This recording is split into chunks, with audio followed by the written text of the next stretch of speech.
Hello everyone. My name is Julian Gerth. I'm the tech guy who has been sitting there the whole day, sometimes some difficulties, but I have a totally other role at Atlas. I am the global community lead, and I've been with Atlas over 2 years, and has been a huge pleasure. Really beautiful to see the development of it.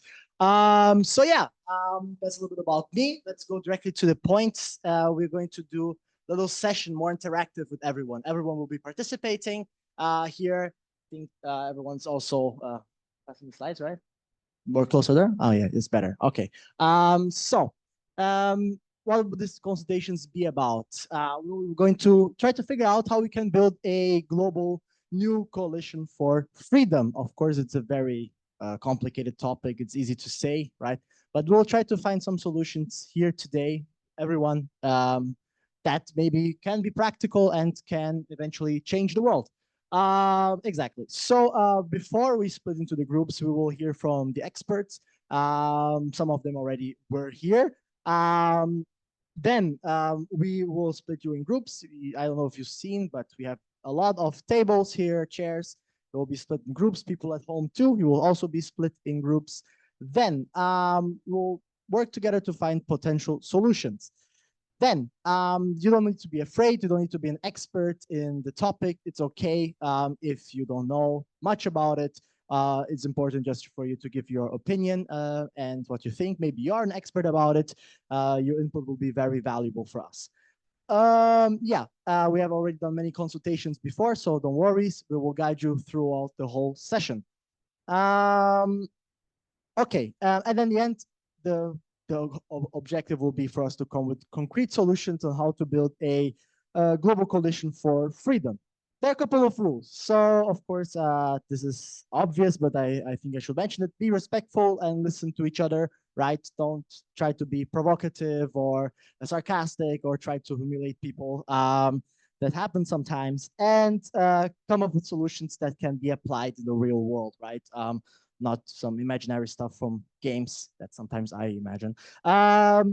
So let's welcome our guests. Let's start with Carine Kanimba. She already was here before. Then, round of applause.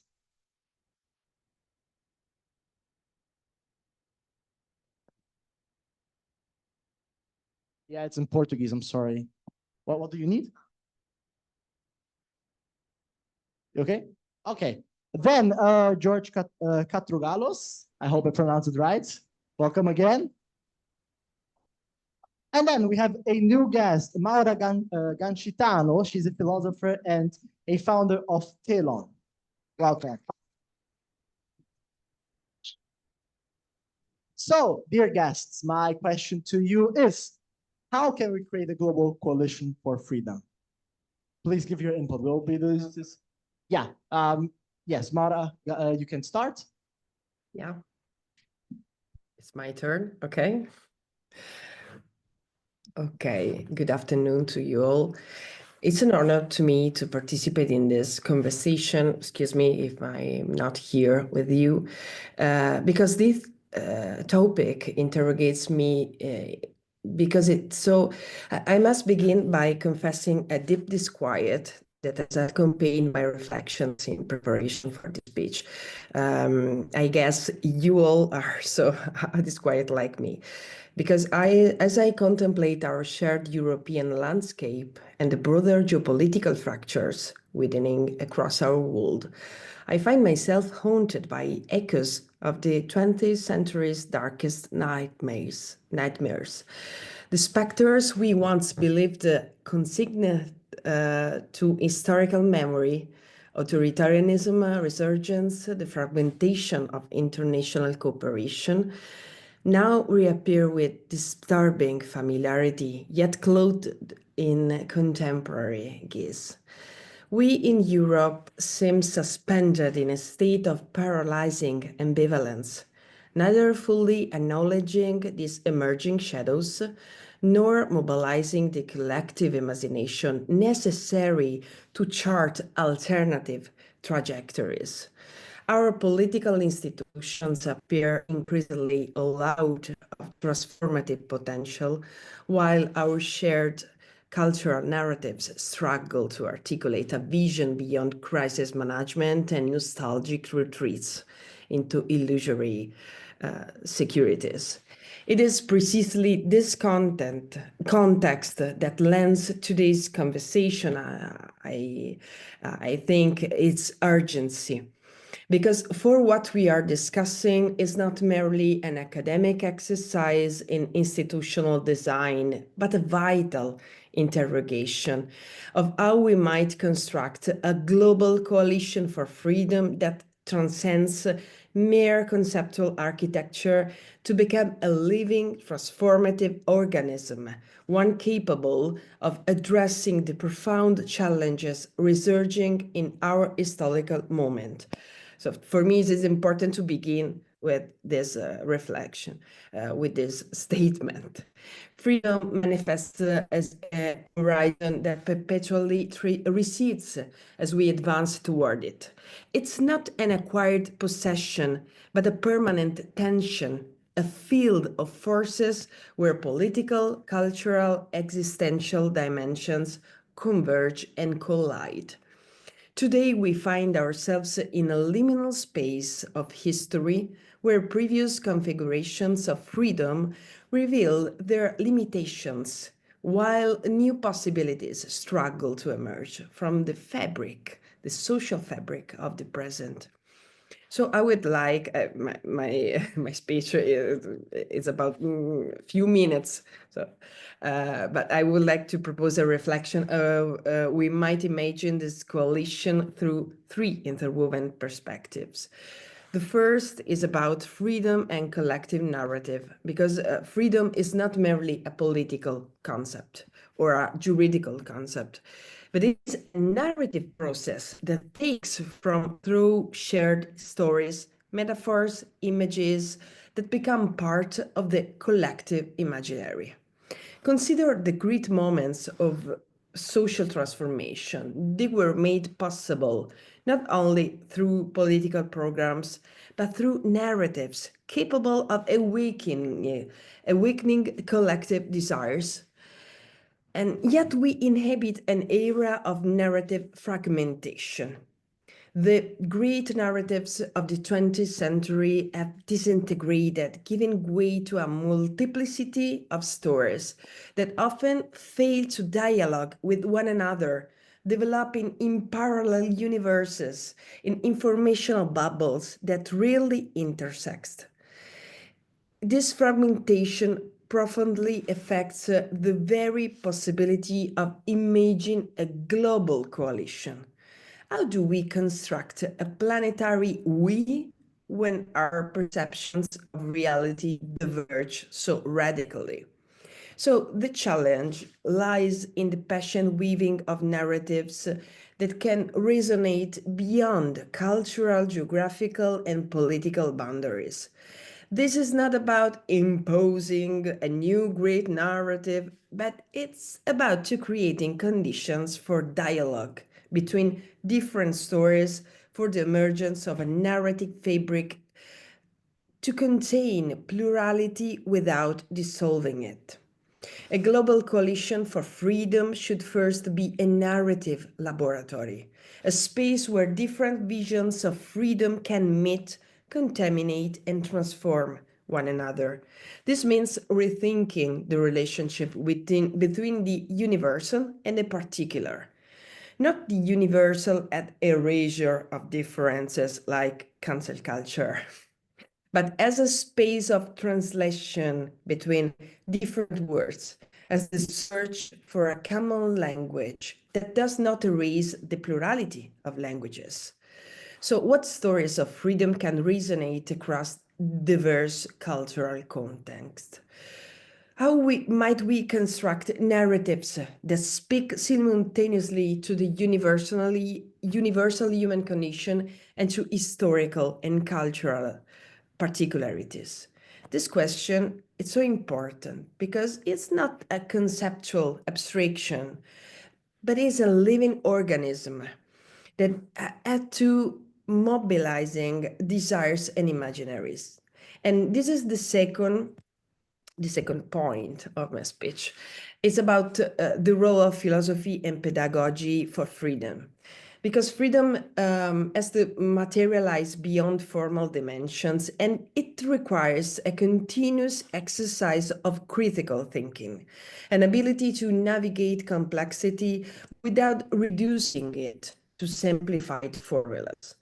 Here emerges the pedagogical and philosophical dimension of freedom. Without education for intellectual complexity in dialogue and autonomy, we risk confusing freedom with a simple possibility of choosing between options or with the absence of constraints. It's not about freedom. In an era of abundant and fragmented informations, of infodemia, of temporal acceleration that compresses spaces for reflection, we do not have time for nothing, of polarization that reduced thought of opposing camps. It becomes urgent to cultivate what we might call an ecology of attention or an ethic of interpretation.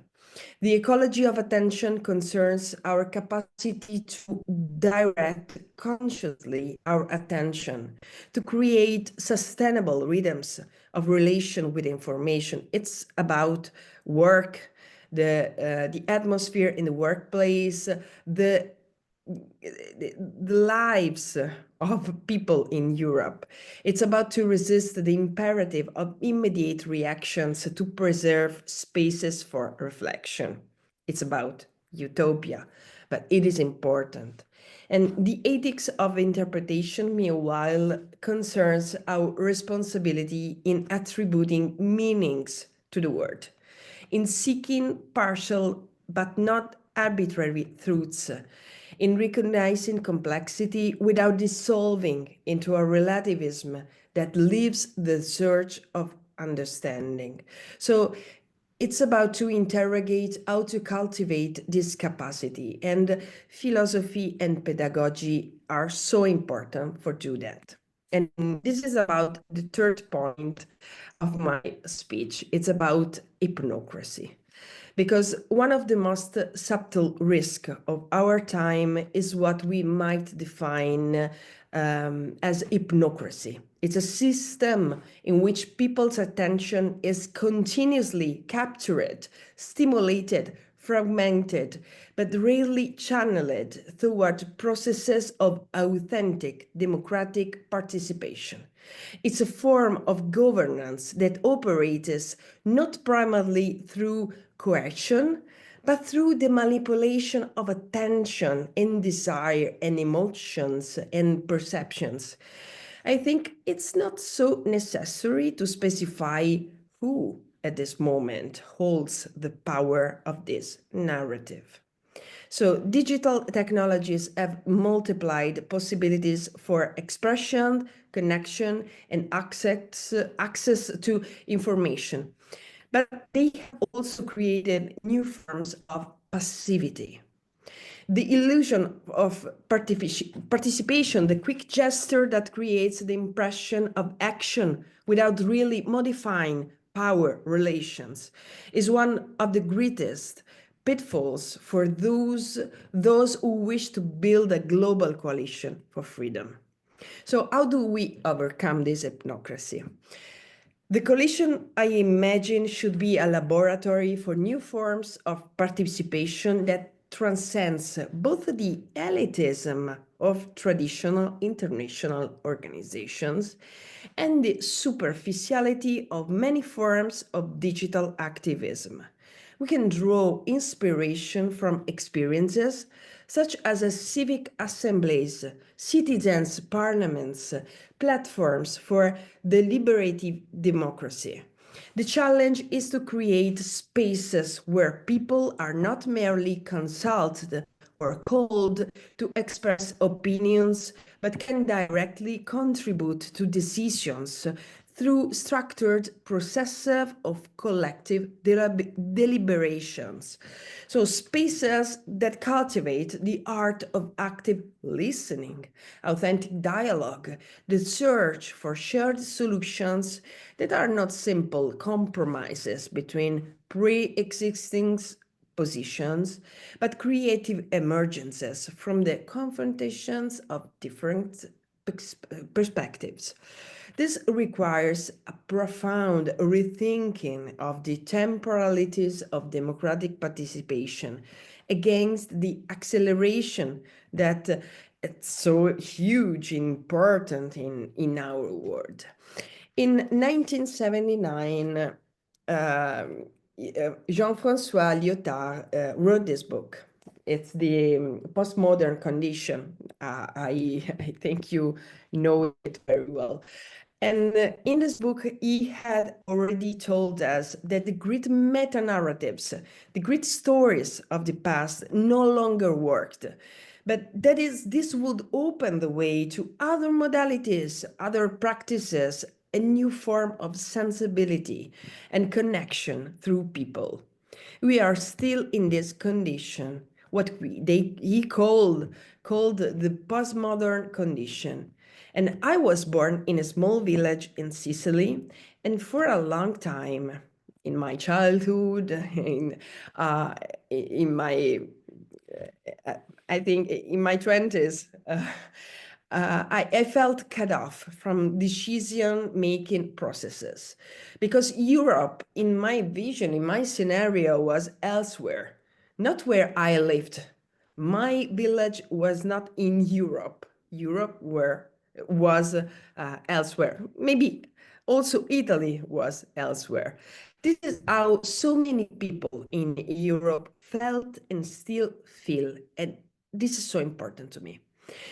In conclusion, the coalition, I imagine, is not merely a front of resistance against threats for freedom, resistance against Trump or Putin or Musk and so on, but it's a laboratory for the future, a space to experiment with new forms of democratic participation, narrative construction, and critical education. We must ask ourselves not only how to defend acquired freedoms, how to defend our human rights, but how to expand spaces of freedom in a rapidly transforming world. It's not about just how to react to crises, but how to anticipate them through a profound rethinking of our institutions and our democratic practices. Because freedom is not the absence of constraints, it's the creative capacity to shape the world. So I leave you with this question. How do we build a coalition that is not an instrument, just an instrument for protecting something, but something, a tool to generate something new and to create something new? Thank you for your attention. Thank you very much. Thank you so much, Maura. Very interesting, because we all spoke a lot about practical things, and here we get some more intellectual and philosophical points that we should bring into our session, right?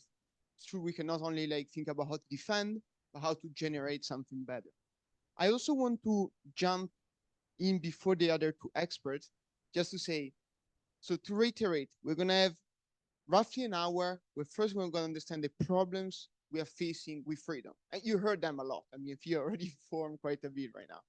And after that, we're going to jump into the solution. So how do we practically imagine this front of resistance, of generation, of freedom, democracy, to be recreated now that the United States, Europe, and those countries that traditionally have sometimes pretended, sometimes effectively done, protected freedom, and are failing at doing so. And what I would like to ask the two of you is to be, in these 5 minutes before we start, be very practical. So we have done the big speeches. Now the people in front of you will want to enter a working session knowing, okay, there are 3 options, 5 options, 1 option, something that we can do to kickstart this process. So I just want to remind that because I think that sometimes when after lunch, it's easy to lose focus. Oh, thank you. Yes, I'll be very brief and provide some very key actions that can be taken, actions that can be done, and how to build this global coalition. First, as you've heard earlier, I talked about the World Liberty Congress and this alliance that we have created among activists, journalists, dissidents, opposition leaders, human rights defenders, to come together and learn from each other across borders. So the first thing I would recommend would be the creation of a strategic movement, a strategic coordination between movements across borders and within country. And in another example that I like to give, but this one will be specific to cooperation. So you may have heard a couple years ago of the Pegasus project that was revealed by the Citizen Lab, Amnesty Tech. It happened when journalists from the, I'm blanking on the name of the organization. Yes, well, a coalition of Forbidden Stories. Sorry, so the journalists from Forbidden Stories came together and revealed that autocratic regimes were using, not only autocratic regimes, even democracies were using spyware technology, military-grade spyware technology to spy on journalists and human rights activists. But they didn't just one by one revealed their stories. It was a very strategic way of, through cooperation, of revealing of the story of the people who were targeted at once. The reason why I said this cooperation was very effective is that, for example, Rwanda was exposed as having spied on me. They put Pegasus on my phone. They were following every step and every conversation I was having through this military-grade technology.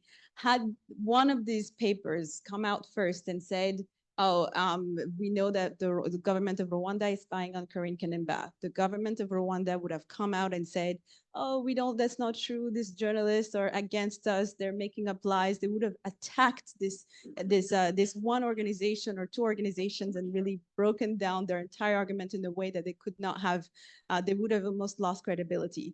The reason why it was so effective for this coalition of over 50 journal organizations from around the world to come out at once and tell the stories of the victims of the Pegasus spyware, tell the stories of the autocratic regimes that went after different individuals and how these methods were utilized at once, made it very difficult, because then they were basically hit by several sides at once, and it was difficult to attack one journalist or difficult to attack one organization and discredit them. So this cooperation, this type of cooperation where people come together, do projects together, reveal and expose the techniques of these autocratic regimes at once, is one way to build that coalition. Another example that I'd like to give is using sanctions as a guide. So we know that every single one of us can probably reach out, find the contact of our elected officials wherever we are in the world, and encourage them to use the tools at their disposal to put sanctions on these human rights violators, these autocrats, these individuals who are committing abuse. So these are tools that are available within the toolbox of our elected officials. They're not always utilizing them for obviously political interests and other interests, but we must use our voices as citizens, our voices, and encourage them to use those tools. That can be sanctions, economic sanctions. It can be targeted sanctions like the Magnitsky sanctions, which are to target specific visas and financial access for the people who are perpetrating human rights abuses. This is to say there are tools, and we need to encourage our elected officials to utilize these tools. Two more things I'd love to say is one, we know that a lot of these autocratic regimes, dictatorships, use transnational repression as a method of silencing dissidents and activists and journalists from around the world. Again, transnational repression is the technique of going across borders to go and hurt individuals in different jurisdictions, in different countries that are doing this exposing. So it is our role and our duty to expose these methods and give a platform to the activists and the individuals who have been targeted, because these voice and their stories, the way they tell their stories, is one way to warn all of us of what could happen if we don't take responsibility and if we don't hold these perpetrators accountable. And then lastly, I'd love to encourage everyone to believe in justice, believe in international justice, and support the justice process. Earlier today, the president in exile of Belarus quoted Martin Luther King. And I will end by quoting Martin Luther King, who also said that the arc of the moral universe is long, but it bends towards justice. So we must believe in the process of justice and encourage the collection of evidence, the exposure of the evidence that's been collected, and believe that all together with the trust and belief in the justice process, that we can hold these perpetrators accountable and build a stronger coalition for global democracy.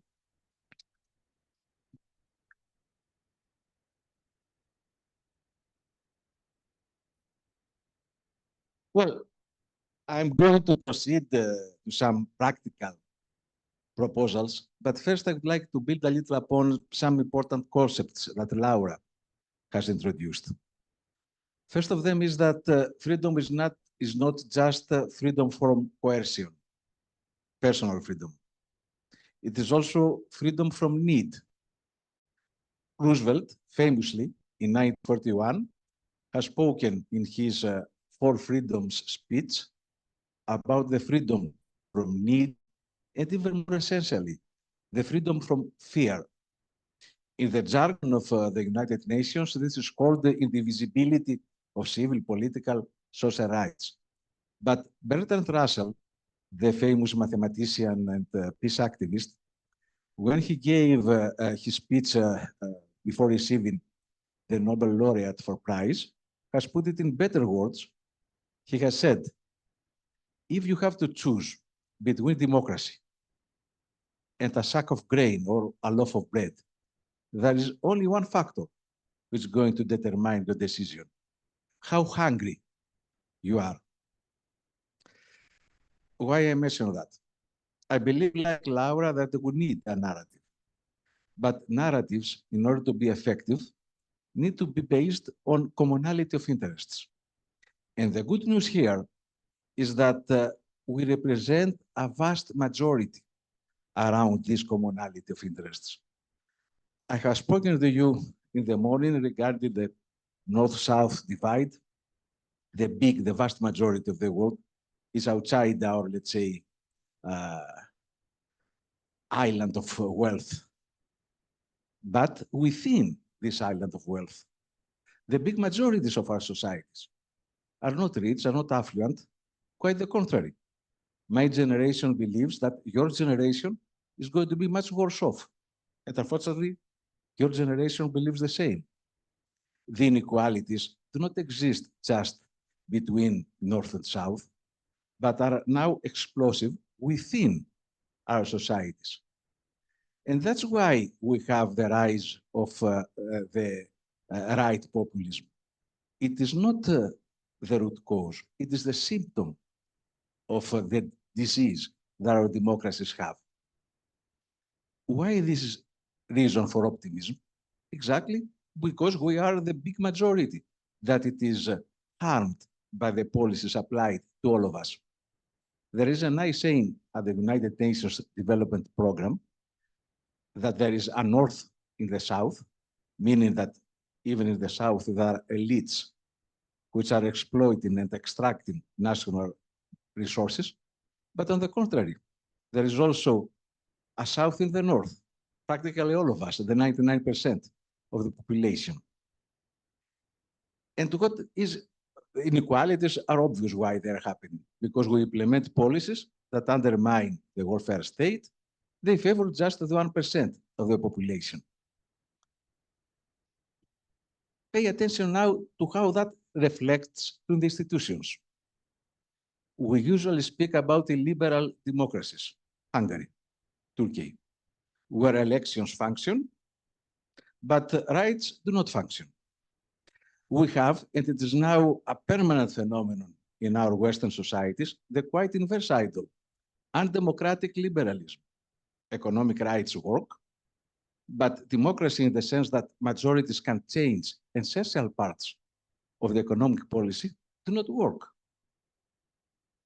The reason that we have illiberal democracies and the rise of the extreme right parties, of the demagogy of the populists is exactly that the majorities in our societies do not believe anymore that through the natural channels of representative democracy, we can have change.